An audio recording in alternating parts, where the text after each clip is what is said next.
大家好，今天呢给大家聊一下中国的书法，因为中国的书法历史特别悠久，可以从最早的商朝开始，当时的甲骨文上面都已经形成了一些最初的一些中国的汉字。随着演变，慢慢的到三国时期的钟繇，把这些变成了楷书，尤其到东晋的时候最为鼎盛，非常的出名，尤其是王羲之和王献之父子两位，书法当时是最杰出的书法家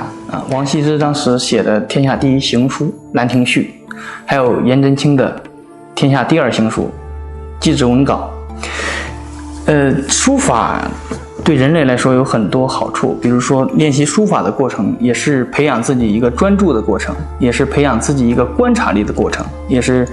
提高自己审美力的一个过程。你在练习的时候，通过自己眼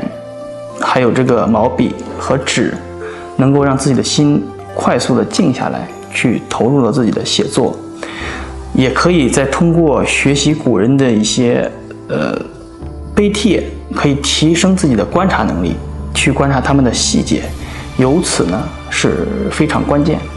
而且通过练习书法可以提高个人的审美。今天咱们可以简单的写两个字一个是大字，一个是人，大人。咱们可以简单的了解一下。握笔的话要单勾，这是讲单勾，就是第二个指头勾住，第一个指头顶住，然后下边这两个跌住，把笔垂直。也可以有桌子的，也可以用一个手垫住，这样能很好的找到重心，让自己另一个手呢能够写。古人讲究悬腕，因为当时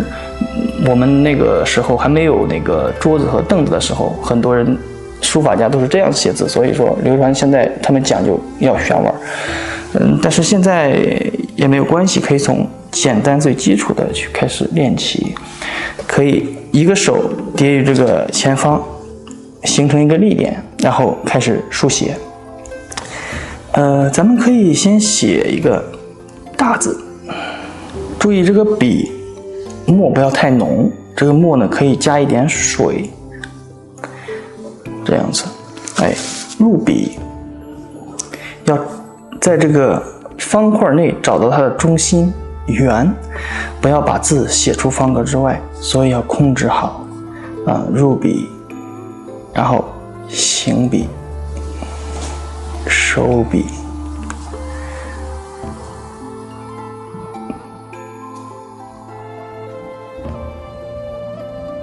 第三大。在这个字的同时呢，写这个字的同时要看这个字要在这个四边形的中心，然后这个入笔要在这个中心位置，要找到这个字的重点，这样才能写得好看。不能写的时候没有重心，太偏左或者太偏右都不对。所以要找到重心。我再写一遍。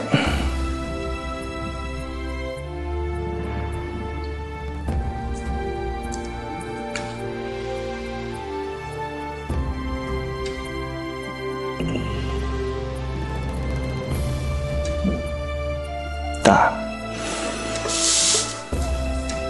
接下来咱们可以写个人字。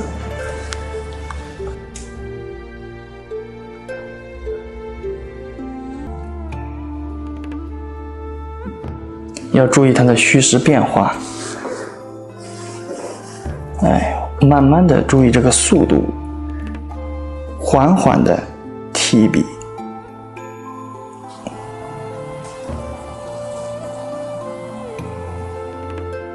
还是要找到这个字的重心。人字一撇一捺，所以说人呢要相互的帮助，相互的协作。好，我把这个两个字重新写一下。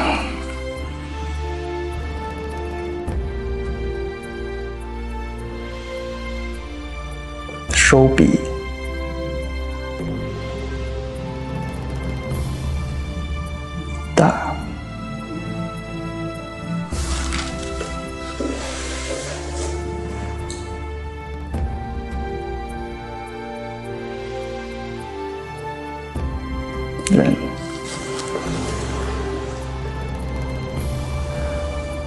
感谢那些喜欢中国文化的人，在这里听我聊中国一些简单的书法，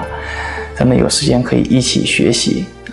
了解和研究中国传统文化非常感谢，下次我们再见。